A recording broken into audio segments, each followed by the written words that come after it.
ဝါသနာဆိုတာဘာလဲလို့တခါတလေကျမတို့တွေးမိတတ်ပါတယ်ဝါသနာဆိုတာကတော့ဘလောက်ပဲလှုပ်လှုပ်မောပန်းတယ်လို့မရှိပဲပျော်ရွှင်မှုတွေပဲပေးစွမ်းနိုင်တာပါတကယ်လို့မိမိရဲ့အသက်မွေးဝမ်းကြောင်းလုပ်ငန်းကိုသာဝါသနာပေါ်အခြေခံပြီး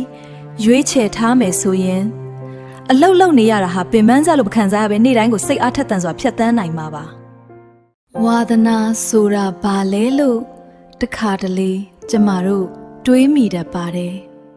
ဝါသနာဆိုတာကတော့ဘလောက်ပဲလှုပ်လှုပ်မောပန်းတယ်လို့မရှိပဲပျော်ရွှင်မှုတွေပဲပေးစွမ်းနိုင်တာပါတကယ်လို့မိမိရဲ့အသက်မွေးဝမ်းကြောင်းလုပ်ငန်းကိုသာ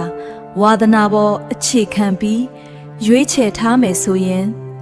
အလုတ်လုံနေရတာဟာပင်ပန်းစားလို့မခံစားရပဲနေ့တိုင်းကိုစိတ်အားထက်သန်စွာဖြတ်သန်းနိုင်မှာပါ